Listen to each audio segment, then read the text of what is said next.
అందరికీ నమస్కారం. మన చేతిలో మన అదృష్టం. ఇందులో ఇంతకుముందు చాలా విషయాలు తెలుసుకున్నాం.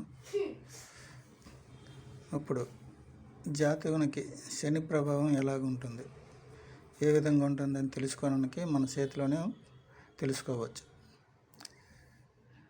ఎక్కడికో వెళ్ళి జాతకాలు చూపించడం, లేకపోతే ఏదో పరిహారాలు చేయడం అవన్నీ ఉంటాయి. కానీ చేతిలో ఏ విధంగా శని ప్రవేశిస్తుంటుంది, ఏలినాటి శని అని, అష్టమ శని అని, అర్ధాష్టమ శని అని ఇలాగ ఉంటాయి కదా. అవి ఏ విధంగా మనకి ప్రభావం చూపిస్తాయి అనేది మన చేతిలో తెలుసుకో. ఇది శని గ్రహం.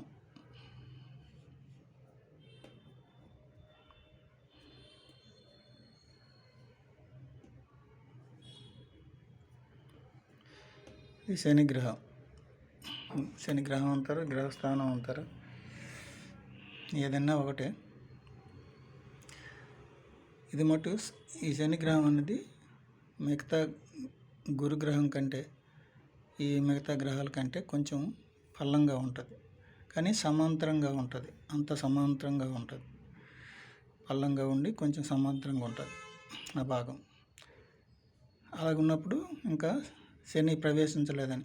అయితే ఇంకొకటి, ప్రతి మనిషి జీవితంలోనూ మానవులై పుట్టి భూలోకంలో ప్రతి ఒక్కరికి కూడా శని ఏదో ఒక రోజు జీవితంలో 100 సంవత్సరాల్లో ఏదో ఒకసారి పడుతుంటుంది. 1-2 సార్లు కంపల్సరీ పడుతుంది. బాల్యంలో కానీ, యవ్వనంలో కానీ, లేకపోతే వార్ధక్యంలో కానీ ఎప్పుడైనా పడవచ్చు. కంపల్సరీ శని ప్రభావం ఉంటుంది.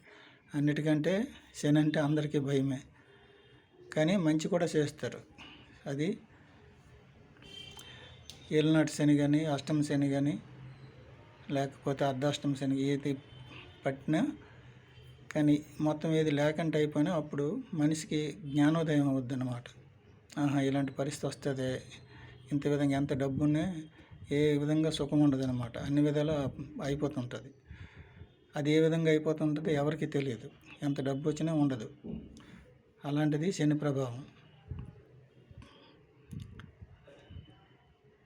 ఇక్కడ శని స్థానంలో సన్నగా ఒక గీత ఉంటుంది, ఒక లోతుగా అలా కనిపిస్తుంది, కొంచెం లోతుగా. అప్పుడు శని ప్రవేశించినట్టుగా అనమాట. దాన్ని అర్ధాష్టమ శని ఇంకా ప్రారంభమైనట్టుగా, అర్ధాష్టమ శని ప్రారంభమైనట్టుగా. మరీ లోతుగా ఇక్కడ వెళ్తుంది అనుకోండి, ఇక్కడ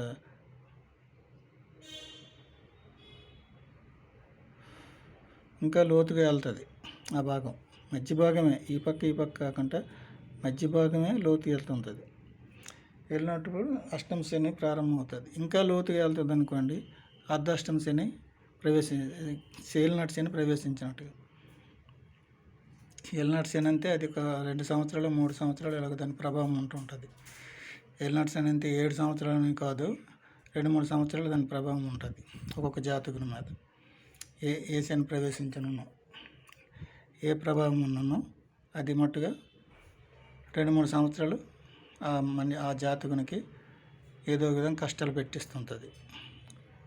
అది ఈ శని ప్రభావం తొలగిపోయిన తర్వాత ఇది మామూలుగా యాజిటీజ్గా వచ్చేది. అక్కడ యాజిటీజ్గా వచ్చేది అనమాట. ఇంకేం లోతుగా ఉండదు, పల్లంగా ఉండదు ఆ భాగం. మరి లోతుగా కానీ ఇంకా మరి పల్లంగా కానీ మామూలుగా ఉంటుంది, సమాంతరంగా ఉంటుంది. అప్పుడు శని ప్రభావం తొలగిపోయినట్టుగా ఆ జాతకుని మీద ఆ విధంగా ఉంటుంది అన్నమాట శని ప్రభావం. మిగతా భాగాల కంటే, అన్నిటికంటే, శుక్రస్థానం కంటే, చంద్రస్థానం కంటే, బుధస్థానం గురుస్థానాల కంటే, లేదా రవిస్థానం కంటే కూడా ఇది కొంచెం పల్లంగా ఉంటుంది ఈ భాగం. శని స్థానం, శని తాలూకు భాగం. ఈ భాగం అనేది కొంచెం పల్లంగా లోతుగా ఉంటుంది. శని ప్రవేశించినప్పుడు మరీ లోతుగా వెళ్తుంది అన్నమాట. ఈ మధ్యలో మరీ లోతుగా వెళ్తుంటుంది. వెళ్ళినప్పుడు అప్పుడు కంపల్సరీ ఆ జాతకుడు చూసి తెలుసుకోవచ్చు, నాకు శని ప్రవేశించింది అని తెలుసుకోవచ్చు.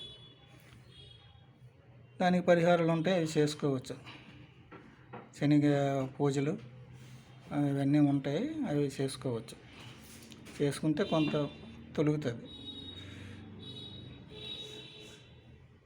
అదండి శని స్థానం యొక్క ప్రభావము. అందరికీ నమస్కారం. ఉంటాను. వేరే భాగంలో ఇంకో విషయం గురించి తెలుసుకుందాం.